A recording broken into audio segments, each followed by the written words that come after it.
नमस्कार, आप देख रहे हैं ग्रैंड न्यूज और मैं हूं आपके साथ सारिका। लोकसभा चुनाव का आज दिन है, दूसरे चरण के मतदान जारी है। 13 राज्यों की 88 सीटों पर मतदान जारी और सुबह से ही हम आपको दिखाते हैं कि किस प्रकार का मतदान केंद्रों का माहौल है। और इस पर चर्चा के लिए मेरे साथ मौजूद है मेरे सहयोगी आर.के. राजपूत। तो हम आपको बताएंगे कि 3 लोकसभा छत्तीसगढ़ की जो तीनों सीटें हैं उन पर किस प्रकार से मतदान जारी है और आप सुबह से ही देख सकते हैं। सबसे पहले बात कर लेते हैं कांकेर लोकसभा सीट की। तो ये जो तस्वीरें हैं ये आप देख सकते हैं कि कांकेर से सामने आ रही है, जहां पर सुबह से ही लोग मतदान करने के लिए मतदान केंद्रों के बाहर पहुंच रहे हैं और अपने मताधिकार का प्रयोग कर रहे हैं।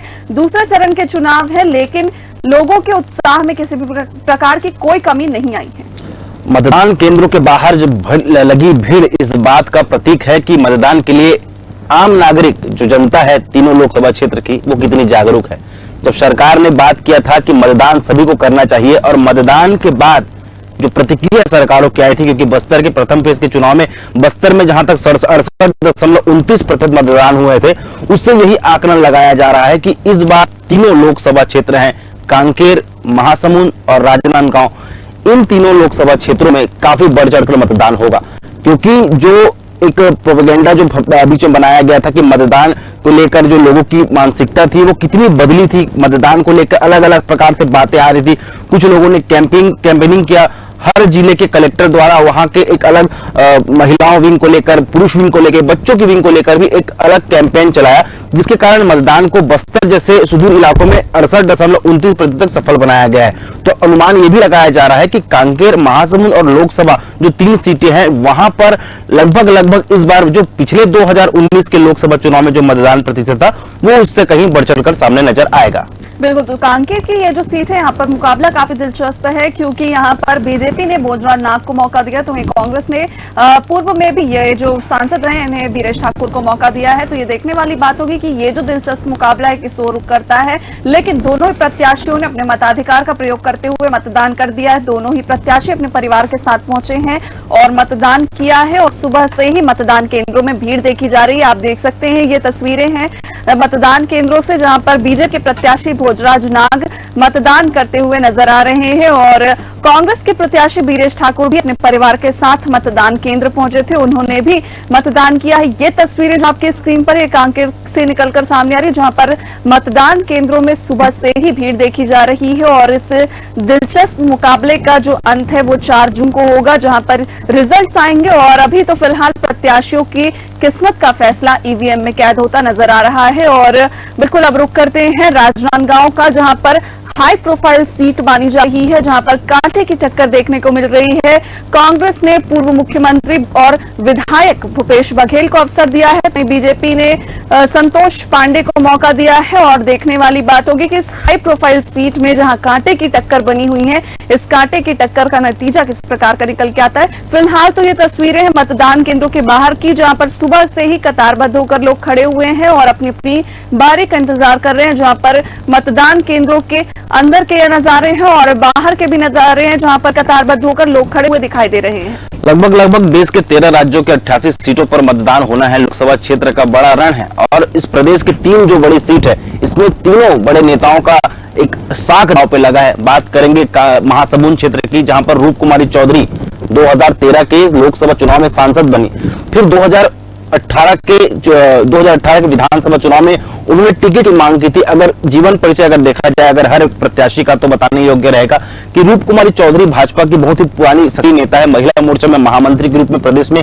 स्थापित थी। उसके बाद से 2019 के लोकसभा चुनाव में भी उन्हें उस मौका नहीं मिला गया, लेकिन इसका भरपाई उन्होंने 2024 के लोकसभा चुनाव में टिकट पाकर किया। अब वो रण में है और आज उनका फैसले का दिन है।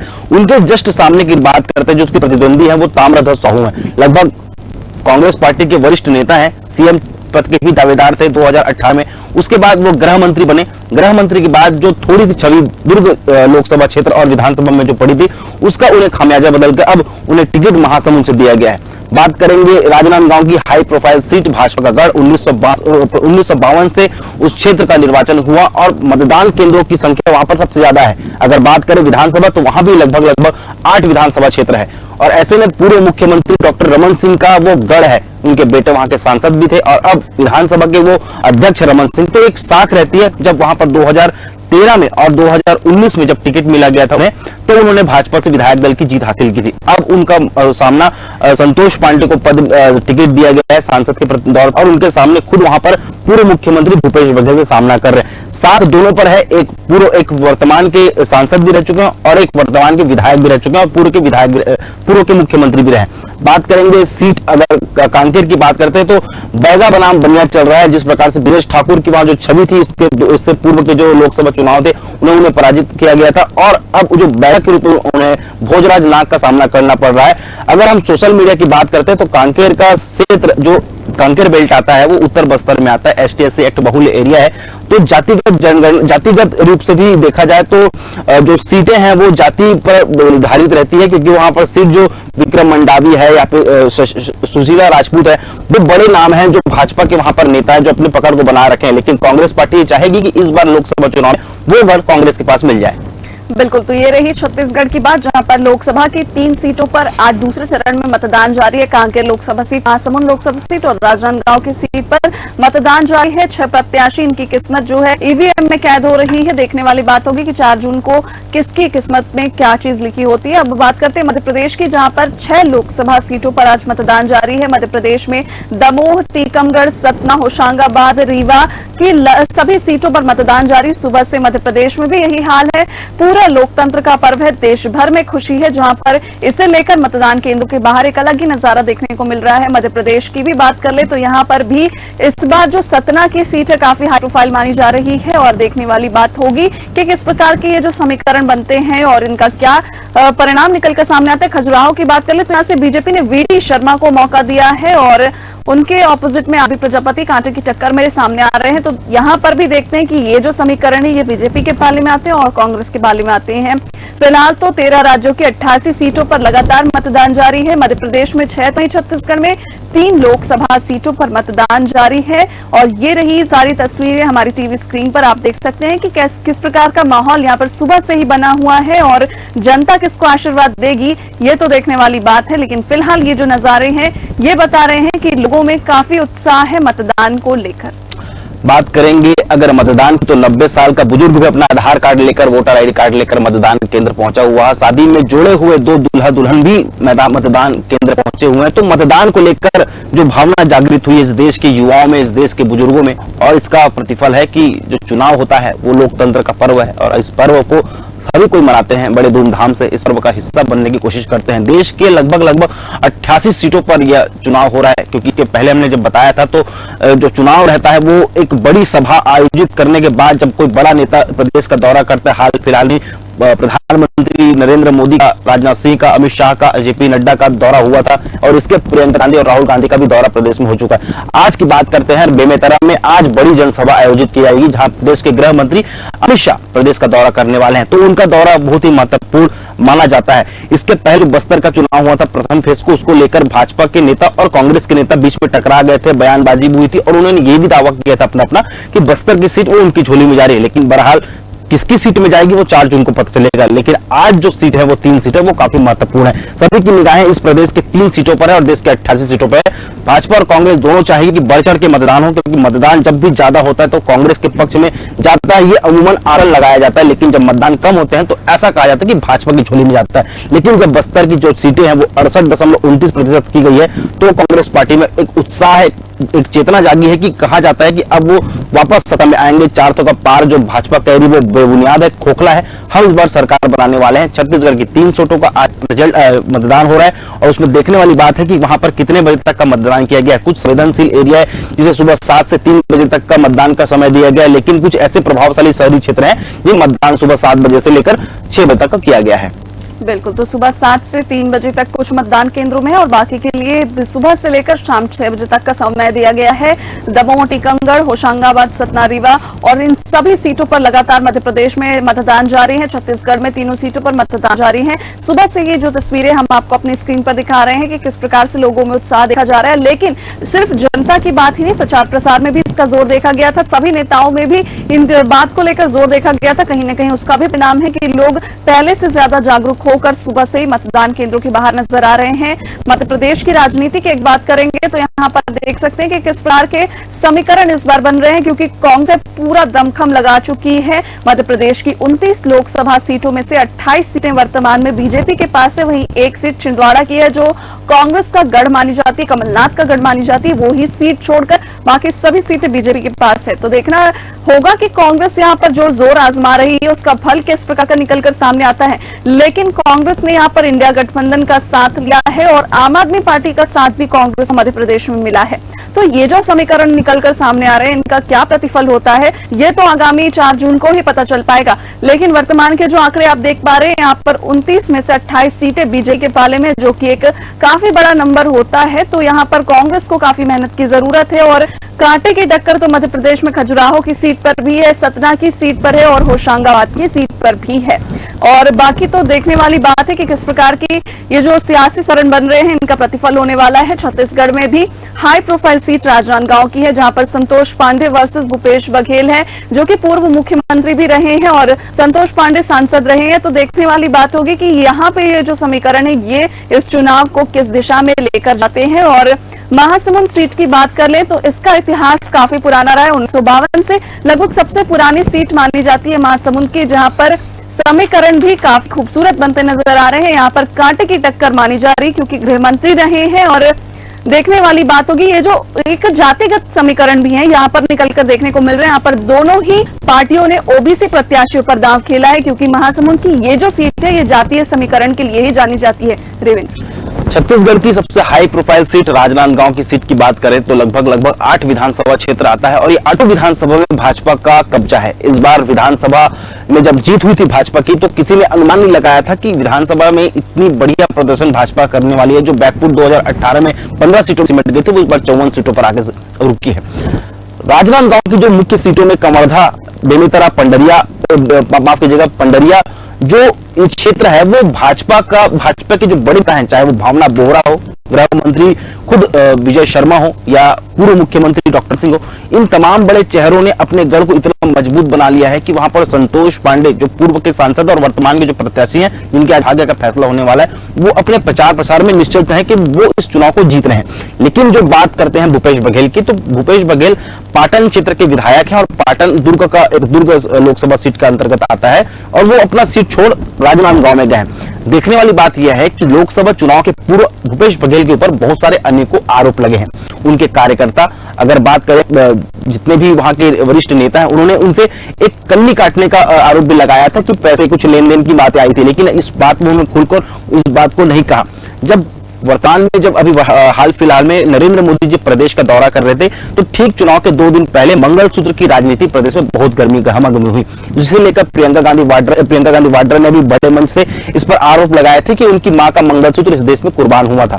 और यही आरोप का पलटवार करते हुए अंबिकापुर के सृजन सभा में प्रधानमंत्री नरेंद्र मोदी ने यह कहा था कि कांग्रेस पार्टी की नजर आपके मंगलसूत्र पर है। तो जब इस प्रदेश में इतनी बड़ी राजनीति हो रही है और चुनाव के ठीक पहले इन सभी बयानों को टाल मटोल किया जाता है, तो जनता क्या समझती है, जनता कितना सोचती है कि प्रदेश की राजनीति किस स्तर तक बढ़ सकती है, तो इसका भी प्रभाव लोकसभा की सीटों पर पड़ सकता है। क्योंकि बयानबाजी कोई छोटा तबका का नेता नहीं दे रहा है, एक देश का प्रधानमंत्री दे रहा है और विपक्षी पार्टी की महासचिव प्रियंका गांधी वाड्रा दे रही है। बिल्कुल, संकल्प पत्र वर्सेस ये जो न्याय पत्र है, इसमें जो घोषणाओं की जो बौछार हुई है वो लोकसभा में बिल्कुल वो जनता के मन पर प्रभाव डालती नजर आ रही है। और इसी बीच ये जो बयानबाजी है, वार पलटवार है, इनका भी असर कहीं ना कहीं जनता के मन पर पड़ता है और इस हिसाब से जनता अपना नेता चुनने में सफल होती है। ये रही सियासी समीकरणों की बात। लेकिन ये जो राजनांदगांव की सीट है, यहाँ पर पूर्व मुख्यमंत्री भूपेश बघेल जी भी हैं यहाँ पर से, तो इनकी अगर हिस्ट्री की बात की जाए तो इनका राजनीतिक सफर जो रहा है वो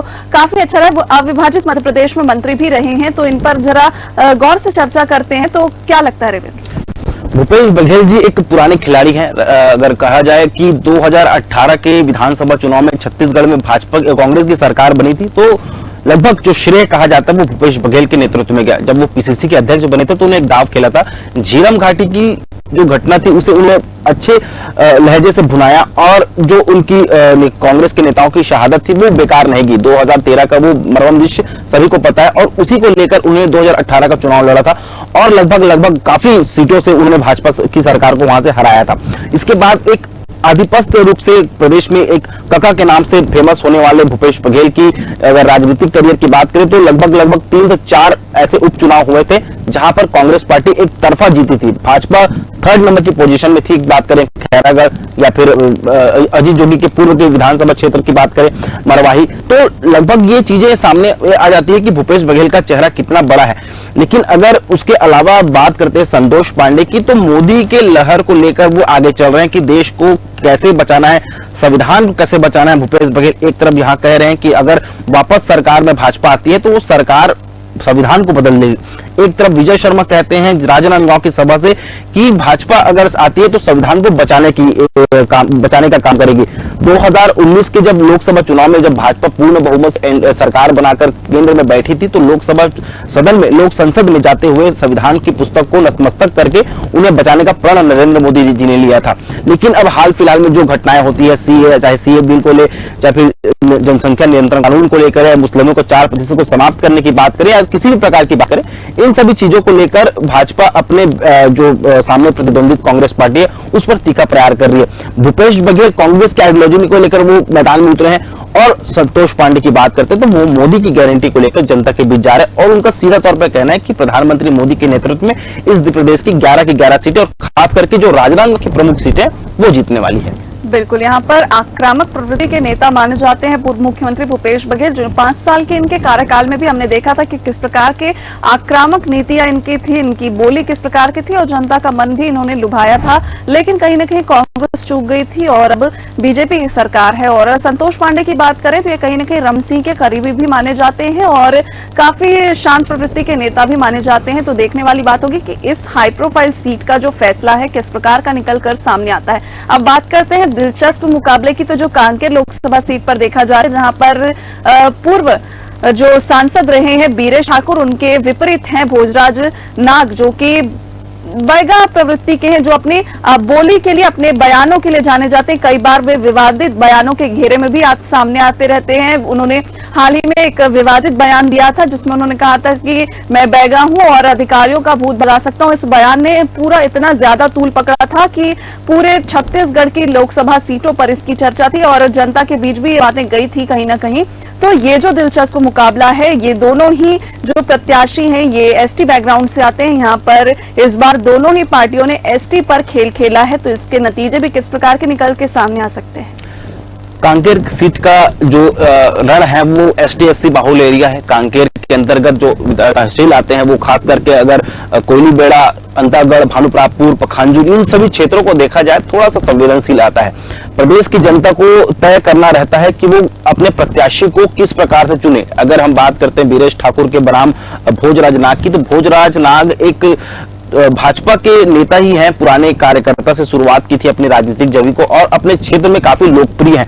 वहीं बात करते हैं बीरेश ठाकुर की, तो बीरेश ठाकुर जी पुराने चुनाव को भूलकर उनको हार मिली थी और इस चुनाव में वो आगे बढ़कर अपने भविष्य को लेकर चल रहे हैं, क्योंकि एक साख भी अब दांव में लगी है, क्योंकि कांग्रेस पार्टी ने उन पर एक बार फिर भरोसा जताया है। बहुत सारे वहां पर जो नेता हैं वो कांग्रेस पार्टी को छोड़कर भाजपा के पक्ष में जुड़े थे और भाजपा को लेकर जो चीजें वहां पर गरमाई थी कि प्रदेश में अब किसकी वर्तमान की सरकार है, कांग्रेस की सरकार चली गई है, तो जितने उनके कांग्रेस के नेता थे वो अपने एक नाव बदलकर दूसरे नाव में चल रहे थे। लेकिन वहां पर बीरेश ठाकुर है, उन्होंने कांग्रेस पार्टी पर भरोसा जताया और पार्टी ने भी उन पर भरोसा जताया और इस बार उन्हें टिकट दिए, तो जिनका सामना भोजराज नाग से। और भोजराज नाग का अगर परिचय अगर दिया, जीवन परिचय जाए तो साफ सुथरा है, किसी प्रकार की उसमें चीज में नहीं रहते, लेकिन कुछ विवादित बयान दे देते हैं जिसके कारण थोड़ी छवि खराब होती है। बहरहाल चुनाव में इतना चलता है, कोई भी लोकसभा चुनाव हो, बड़े बड़े नेता एक दूसरे पर तंज कसते हैं, प्रतिक्रिया देते रहते हैं, इसमें कोई देखने वाली बात नहीं। लेकिन जो लोकसभा क्षेत्र का जो कांकेर लोकसभा क्षेत्र है, इसमें जो जितने भी मतदाता हैं वो बढ़ चढ़कर मतदान कर रहे हैं। बस्तर के प्रभावशाली